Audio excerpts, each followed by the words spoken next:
OneInThreeWomen, the podcast by companies united to end domestic violence.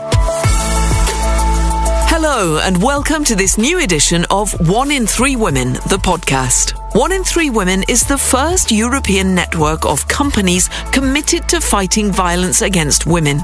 The network came into being in reaction to an alarming statistic. According to the World Health Organization, 1 in 3 women suffer physical and/or sexual violence at some point in their lives. In the context of the International Day for the Elimination of Violence Against Women, the podcast 1in3women hears from those who suffer violence, those who support them, and who take action. This year, once again, we've turned our attention to the world of work. My name is Helene. I'm 31 years old and I suffered from domestic violence for a large part of my years in higher education and at the beginning of my working life, so roughly from the age of 20 to the age of 27, and I finally got out of that living hell 3.5 years ago. Nobody in my family knew what was happening because I was very much cut off from them, which is common in these types of situations. I mean, it's usual for victims of domestic violence to be cut off from their family by their partner. There were signs, but I think they probably weren't that clear to people who don't know much about domestic violence. I mean, signs like extreme fatigue. I was really extremely tired. I usually didn't really want to go home, so I'd hang around at the office. I always wore long sleeves and trousers, even in the summer, so as to cover the marks. I always wore makeup too, of course, so as to hide any bruises on my face. And in terms of behaviour, I was very, very reserved and really very isolated. One day my intern and my apprentice came to see me and asked me to go out for a drink after work and confronted me. They asked me the question, asking if I was a victim of violence from my husband. I think they noticed the signs, precisely because they knew a bit about the subject. And what allowed me to get out of all of it was the fact that they made me realise that it wasn't a normal situation, that nobody should have to suffer this type of thing. And that's what helped me to start the different processes afterwards.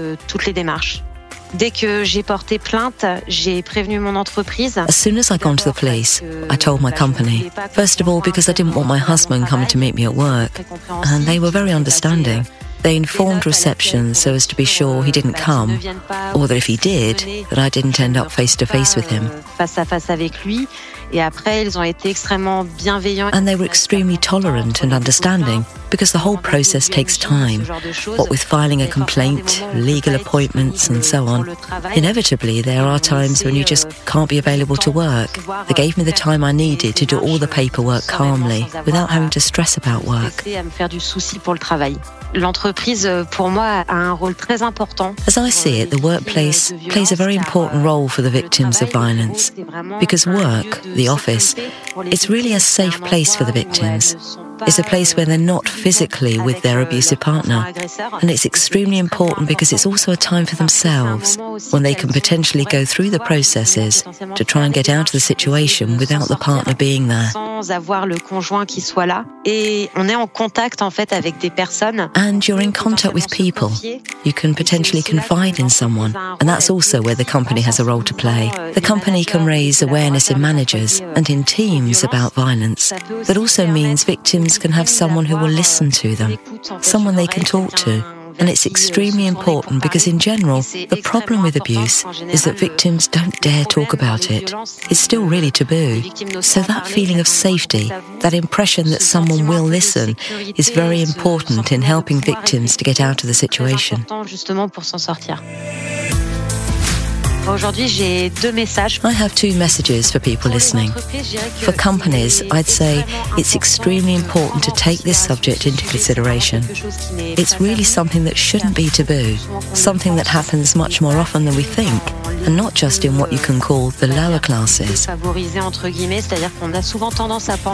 mean, that people often think that among managers, for example, it's very uncommon, but in fact, not at all. It happens in every social class. It's very important, I think, that companies raise awareness about that. And you could almost say they're the very best placed to support victims.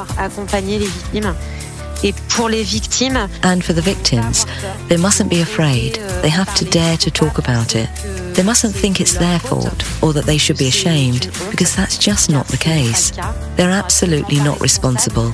They can feel confident because in general, the reaction is much better than what you expect. And it's very important to be able to talk about it and for people to speak freely on this topic. For me personally, now I'm okay. I've been seeing a psychologist and psychiatrist regularly for more than 3 years now, and that's really helped me get better. I've always been very clear about what happened to me. My managers know, and I think that was important too, even if it's just because you never know. I do still worry a bit that my ex-husband might turn up at reception at the office. And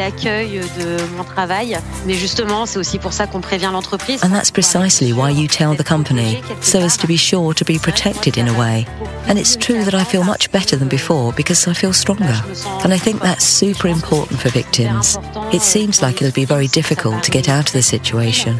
You think it'll take a long time, that things won't necessarily actually get better, but they do. And that's something that makes you stronger later.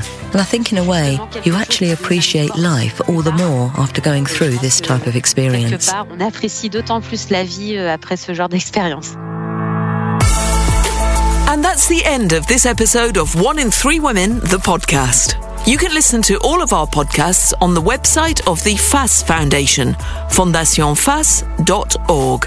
Thank you very much to our guest, and thank you to the companies in the network committed to fighting violence against women. The Foundation Agir contre l'exclusion, the Caring Foundation, L'Oréal, Corian, Carrefour, BNP Paribas, the Solidarity Fund We Care, Publicis, SNCF, PwC, the French Development Agency, and EPNAC. Have a great day. Goodbye. Together, let's act against domestic violence.